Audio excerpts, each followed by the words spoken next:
My topic is critical theory in the age of internet, and much of what I'm talking about, not all of it, is in this book, Internet and Society, Social Theory in the Information Age, that I have been writing. You can take a look at it if you're interested, and I have an order form if you're interested. Okay, so basically critical theory, and I try to connect it to the internet and also to the notion of alienation. One thing is that I start based on Marxist theory.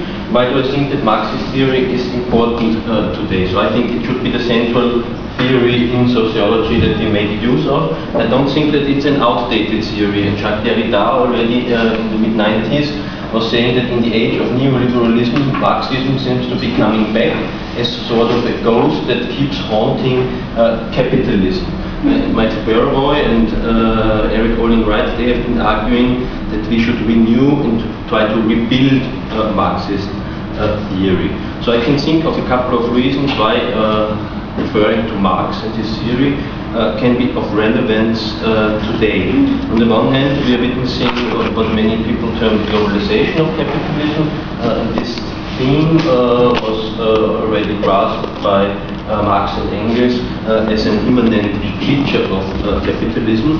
Then today there's also much focus on technology, knowledge, and media in contemporary society, and this really the whole idea of the knowledge society was also anticipated by Marx. For example, by the notion of the general intellect that you find in the Grundrisse. Then I think that what we're witnessing is an increase of precarious forms of living and working, and I think that this brings up again the role and the importance of class theory and of the notion of exploitation and also alienation. Then after 9/11, a global war against terror emerged. This has resulted in a renewed interest in the category of imperialism. So if you think of, for example, David Harvey, who is talking about the new imperialism. And then I think what is called the ecological crisis, it is also something that Marx already anticipated by describing the connection of ecological devastation and the logic of modern industrialism. So I think these are basic reasons why we should return to Marxist theory, which also means to return to the notion of alienation as it was defined by Marx. So the notion of alienation that I want to use and that I want to apply to cyberspace basically is a Hegelian Marxian notion of alienation. And in Hegel, of course, you have this notion of truth. For Hegel, truth means the correspondence of essence and existence of a phenomenon. And then alienation would mean that this correspondence is not given. And Marx, especially in his philosophical writings, connected this Hegelian idea of this identity of essence and existence to alienated labor and to the lack of control of the means of production on part of the proletariat. Therefore, I would define alienation as a condition, I have written here, in which societal existence does not correspond to its essence. So things are different as they could and as they should be. There are certain potentials within, immanent potentials within society that could improve the living conditions for all, but they are not realized. And in this case, I would speak in a very general sense of alienation. It need not only apply to labor, it can be also a general notion. But for me, the notion of essence is very important here. So Marx was, for example, saying that the communist revolution would be the real appropriation of the human essence by and for men. So I think this logic of essence is still something, and based on it, the notion of alienation that we can make use of. This notion of essence was also taken up by Herbert Marcuse in his philosophical writings and in his works on Hegel. He was saying that the entire existence of man in capitalist society is a form of alienation from the essence of man, and that this is the decisive justification for the proletarian revolution as total and radical revolution. Then I also connect this idea of alienation and essence to the participatory Marxist democracy theory of Crawford McPherson, who was talking about developmental power as the essence of man that cannot be realized within a capitalist system, and for him this realization of the human essence would mean the establishment of a participatory democracy.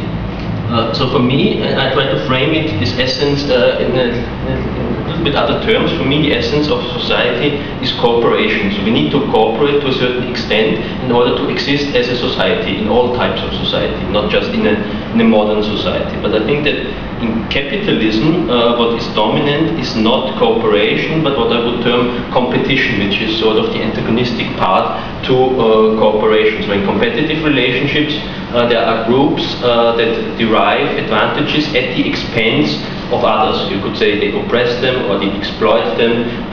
So it's not cooperation but competition. And so in capitalism, if cooperation really is the essence, then in capitalism the essence of society does not correspond to its existence, and therefore I would then say with Hegel that it's a false totality that we live in, which also implies that a radical revolution would be needed in order to get rid of this society and in order to establish a cooperative, participatory society, or also information society even, that does not yet exist, where then the societal essence could be realized.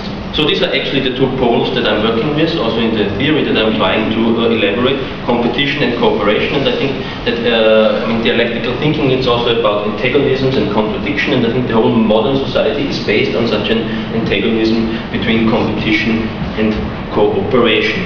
I think you can find also I don't like to speak of the information society. I prefer to speak of informational capitalism, of transnational informational capitalism.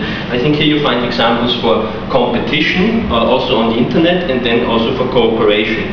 So file sharing or the digital gift economy, Wikipedia would be examples for cooperation, whereas information warfare or information monopolies or the digital divide would be examples for competition. And I skip through this. The basic idea then is that we have this antagonism of competition and cooperation, and that when talking about internet and society, that we have different subsystems of society. And I try to, in this book, what I'm trying to do is to show how, in relation to internet, information, and ICTs in general, how this antagonism is shaped on different levels. So there's the general antagonism, but there are specific levels of it. Ecological level, technological level, and economic, political, and the cultural level.